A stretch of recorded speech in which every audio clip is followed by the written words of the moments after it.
유경재단을 놓고 박근혜, 박근영, 박지만 3형제 간에 오랜 분쟁이 있어 왔어요. 거기까지는 아시죠? 근데 이 분쟁 와중에 박근혜 대통령 편에서 박근혜 대통령의 오촌인 박용철 씨예요. 이분이 이렇게 사망한 사건입니다. 근데 이분을 살해했다고 하는 사람이 누구냐면 이분의 사촌인 박용수 씨인데 경찰이 이렇게 발표합니다. 경찰은 목을 맨 박 씨에게서 흉기가 발견된 점과 CCTV 등을 미뤄볼 때 자살로 추정되는 박 씨가 피살된 박 씨를 흉기로 찔러 살해한 뒤 스스로 목숨을 끊은 것으로 보고 수사를 벌이고 있다. 칼, 망치, 모든 그런 도구에서 박용수 씨의 지문은 하나도 발견되지 않았습니다. DNA도 마찬가지입니다. 시반이라고 해서 그러니까 목을 맨 사람한테는 피가 아래쪽으로 쏠리게 돼 있었습니다. 근데 박용수 씨는 시반이 등에 형성됐습니다. 그러니까 즉 목을 맨 박용수 씨가 상당 기간 죽은 뒤 누워 있다가 목을 맸다는 이런 의학적인 가설도 가능합니다. 친척들은 둘 사이에 굉장히 절친하다고 했었어요. 박용수 씨와 박용철 씨가 술을 먹었다고 하는 일자 술자리 장소 스텝바는 없는 술집이었습니다. 존재하지 않았습니다. 당시에 청부살인 사건의 증인을 서야 되는데 딱 3주 전에 일어난 사건이었습니다. 혹시나 유경재단의 암투와 관련 있는 것이 아니냐라는 의혹이 일었었는데요. 숨진 분은 박정희 전 대통령 둘째 형의 손자 되는 분 아니었겠습니까? 그렇죠. 지금 이제 오촌 살인 사건이 2011년도 9월 6일 날 발생했습니다. 네. 그 서울 수유동 북한산에서 이제 발견이 됐는데 이 박용철 씨라는 분이 이제 그 살해돼 숨졌고 박용수라는 분이 이제 피의자로서 이제 이분도 자살을 했습니다. 네. 근데 이 그 두 사람이 보면 박용철 씨 같은 경우는 특히 이제 박지만 그 회장과 이제 측근이면서 특히 유경재단 사건이 있을 때 거기에 네. 상당히 폭력에 이제 개입했던 이제 그런 분이고 또 두 분 같은 경우는 이제 사촌지간이면서 사업도 같이 하고 상당히 긴밀했던 사이로 알려지고 있어요. 네. 근데 지금 이제 이 사건이 일단 이제 끝났는데 이렇게 해서 박용철 씨의 아들이 이 사건 기록을 공개를 요청을 했습니다. 근데 검찰이 이제 거부를 했어요. 왜 그러냐면 이 사건 기록 안에 되면 여러 가지 관련자들의 어떤 인적 사항이 나와 있지 않겠습니까? 네. 근데 법원에서는 이걸 이제 공개하라고 이제 판결한 겁니다. 그래서 다시 이 사건이 이제 문제가 된 것인데 네. 경찰은 다시 이제 당시의 사건에서 전혀 의혹이 없다 이렇게 네. 발표를 했지만 그러나 여러 가지 정황상 과연 이 두 사람의 싸울 이유 그다음에 네. 이 박용수 씨 즉 살해하는 사람 같은 경우는 이제 몸무게가 한 70kg 정도 되는데 살해당한 사람은 몸무게가 100kg가 넘는 분이거든요. 네. 근데 그렇게 죽을 만큼 그런 어떤 좀 허술한 사람이 아니었다. 네. 예전에 또 좀 운동도 좀 했고 무술도 좀 할 수 있고 이런 거기 때문에 그래서 어떤 살해당한 사람과 살해한 또 이 살해한 사람이 나중에 또 이제 목을 매 자살을 했어요. 네. 특별히 이렇게 살해할 이유가 없다라는 것이 이제 이 사건에 가지고 있는 여러 가지 의혹을 이야기해주고 있는 것입니다. 네.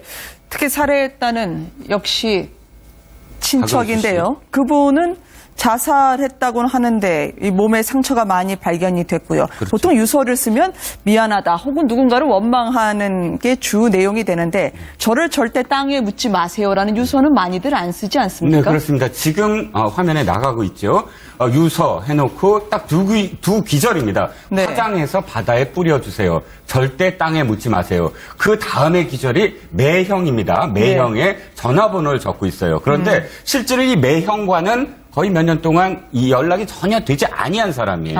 만약에 진짜로 뭔가 필요하다면 그리고 네. 또 유서에 연락처 내가 죽었을 때 그다음에 연락처를 굳이 명기한다면 다른 사람도 가장 가까운 사람이 있을 텐데 굳이 전혀 연락도 안 했던 매형의 전화번호를 쓴 점과 그 두 기절 절대 땅에 묻지 말아달라. 이거는 사실 사체가 있으면 증거가, 그러니까 새로 부검을 하게 되고 또 여러 가지 어떤 상황들이 다 드러나게 되지 않겠습니까? 네. 그래서 화장을 요구했다. 그런 어떤 범죄를 은닉하려는 그런 글귀가 아니겠느냐라는 네. 의심을 할 수밖에 없죠.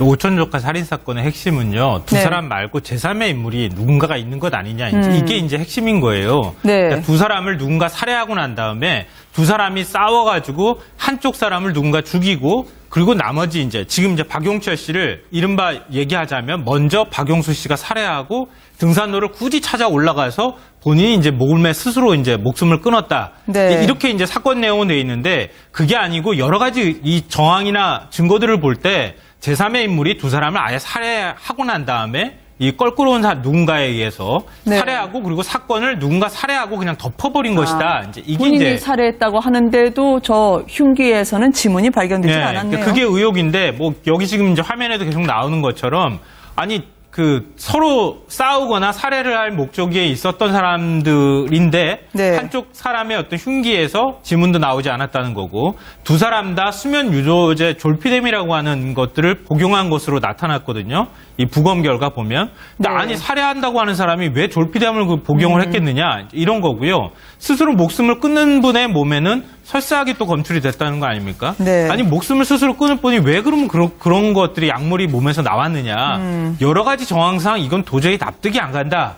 그럼 제3의 인물이 누군가 네. 그 제3의 인물 때문에 지금 이 문제가 끊임없이 나오는 거거든요. 네. 그러니까 제3의 인물이 끊임없이 거론되는 이유가 박근혜 전 대통령 주변에 있던 인물들은 다 이런 식으로 비운의 목숨을 끊는 그리고 또 살해를 당하는 이런 일들이 줄줄이 벌어졌다.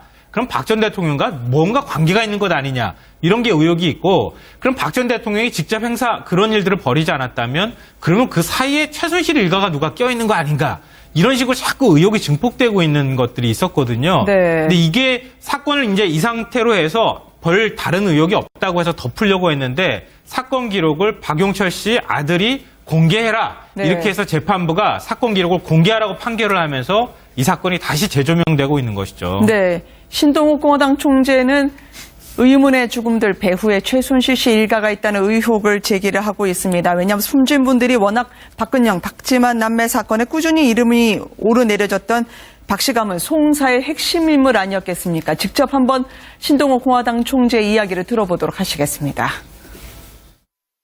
저와 관계된 사건 속의 등장인물들이 무려 4년 동안에 6분이 이 세상을 떠났다는 겁니다.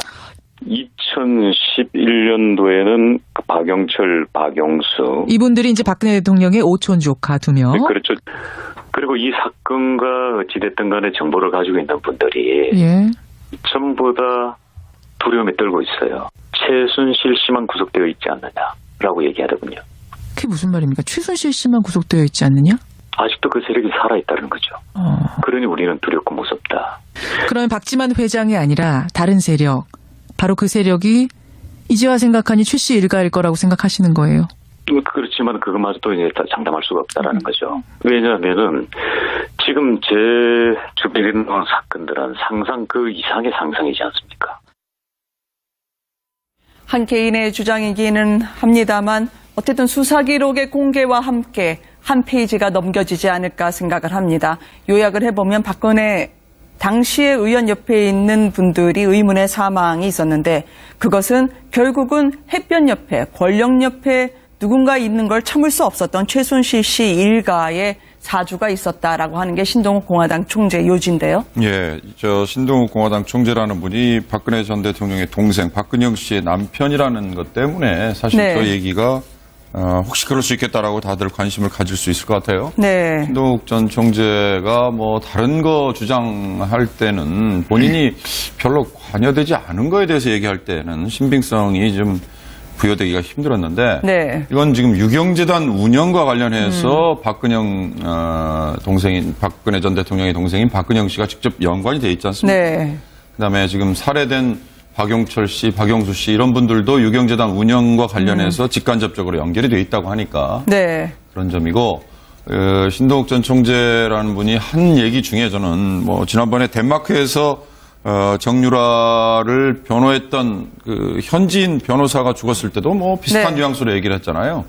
전 그런 것들이 굉장히 좀 실없는 얘기처럼 보였지만 지내놓고 보면 이 모종의 음모가 지금 작동하고 있는 거 아니냐 네. 이런 생각을 하게 만들기 때문에 모르겠습니다. 이번 기회에 이게 사건 기록이 공개가 되고 네. 문제는 재수사를 할 칼자루를 쥐고 있는 경찰이 지금 어떻게 나오느냐 이게 아마 문제 아니겠습니까? 네. 그래서 이걸 원점에서부터 한번 파헤쳐 본다면 의외의 결과가 나오고 이게 의외의 파장을 네. 가져올 수도 있을 것 같다 이런 생각이 듭니다. 자신도 죽임을 당할 뻔했다라고 주장하는 신동욱 공화당 총재입니다. 왜냐하면 유경재단과 최순실 씨의 연결고리가 바로 그 의문의 죽음이라 얘기를 했는데 그러고 보니까 너무 우연의 이치지만 이건 아니겠죠. 최순실 씨의 딸 정유라 씨 덴마크 현지 변호를 맡았던 변호사 손준가 그건 전혀 아니겠죠. 그렇겠죠. 왜냐하면 네. 그 변호사는 정유라 씨를 당시에 어찌됐든 그 대법까지 가서 절대로 이 송환 안 되게끔 할 수 있는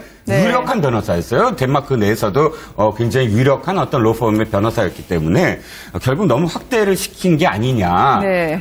신동 씨의 어떤 지금 발언이 사실 딱 한 가지 점에서는 뭐 굉장히 어떤 또 연관이 없지는 않습니다. 왜냐하면 네. 자신이 칭타오에 갔을 때 박용철 씨와 함께 가고 근데 그 당시에 이제 그 공안한테 달려가서 내가 지금 살해 위협을 하고 있다라고 이야기하고 돌아와서 내가 중국에 가서 사실은 박근혜 씨와 그다음에 박지만 씨가 나를 박용철 씨를 시켜갖고 청부살인을 하려 했다라는 이 이야기를 하면서 명예훼손으로 고소당해서 대법원까지 가갖고 실형을 받지 않았습니까? 네. 그런데 박용철이라는 사람이 사실은 그 대목에서 증언을 바꾸려고 했어요. 그건 사실이거든요. 네. 그리고 박지만 씨가 자신을 보냈다라고 증언을 하려고 했었어요. 그거는 뭐 지인들의 증언도 있었고 그런데 그 와중에 박용철 씨가 이렇게 지금 의문의 죽음을 당하니까 결국은 신동호 씨의 그 발언은 맞는 게 아니냐라는 게 돼서부터 지금 출발이 돼서 여기까지 온 건 맞습니다. 네. 몇몇 사람들은 사실 의문의 죽음이라고 할 수 있는 사람도 있어요. 예를 들어서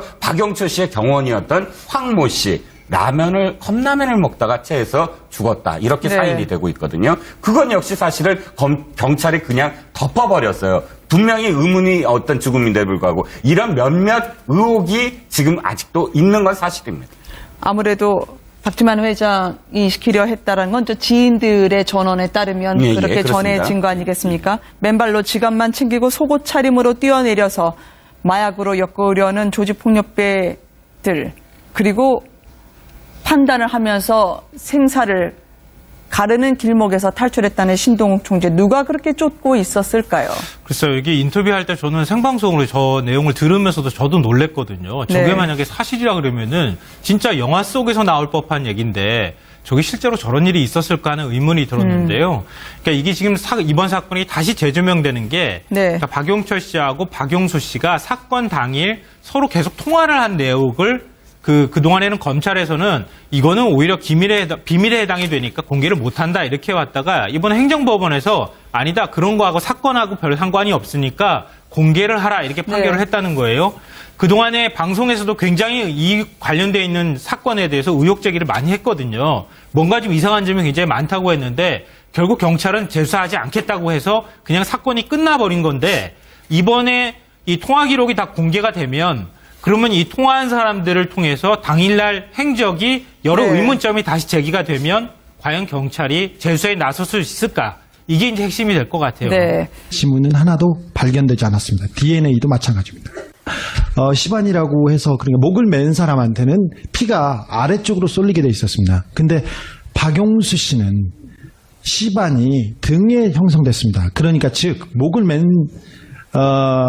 박용수 씨가 상당 기간 죽은 뒤 누워 있다가 목을 맸다는 이런 의학적인 가설도 가능합니다. 친척들은 둘 사이에 굉장히 절친하다고 했었어요. 박용수 씨와 박용철 씨가 술을 먹었다고 하는 일자 술자리 장소 스텝바는 없는 술집이었습니다. 존재하지 않았습니다.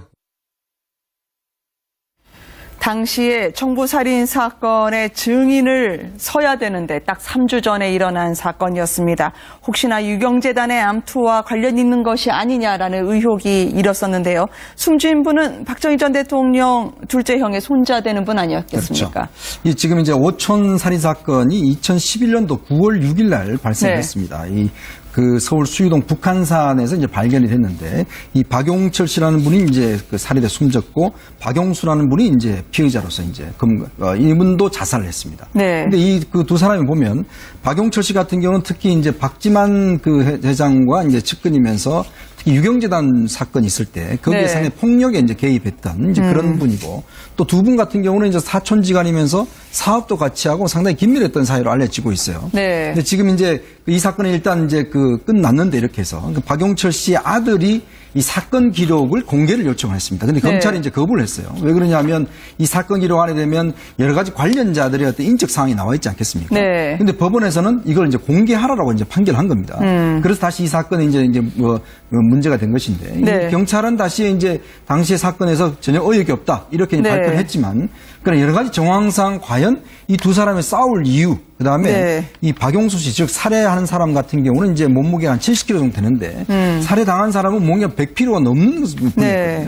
근데 그렇게 죽을 만큼 그런 어떤 좀 허술한 사람이 아니었다. 네. 예전에 또 좀 운동도 좀 했고 무술도 좀 할 수 있고 이런 거기 때문에 그래서 어떤 살해당한 사람과 살해한 또 이 살해한 사람이 나중에 또 이제 목을 매 자살을 했어요. 네. 근데 특별히 이렇게 살해할 이유가 없다라는 것이 이제 이 사건에 가지고 있는 여러 가지 의혹을 이야기를 해주고 있는 것입니다. 네. 특히 살해했다는 역시 친척인데요. 그분은 자살했다고는 하는데 이 몸에 상처가 많이 발견이 됐고요. 그렇죠. 보통 유서를 쓰면 미안하다 혹은 누군가를 원망하는 게 주 내용이 되는데 저를 절대 땅에 묻지 마세요라는 유서는 많이들 안 쓰지 않습니까? 네, 그렇습니다. 지금 화면에 나가고 있죠. 유서 해놓고 딱 두 기절입니다. 네. 화장해서 바다에 유경재단을 놓고 박근혜, 박근영, 박주만 3형제 간에 오랜 분쟁이 있어 왔어요. 거기까지는 아시죠. 근데 이 분쟁 와중에 박근혜 대통령 편에서 박근혜 대통령의 오촌인 박용철 씨예요.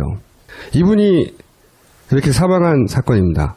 근데 이분을 살해했다고 하는 사람이 누구냐면 이분의 사촌인 박용수 씨인데 경찰이 이렇게 발표합니다.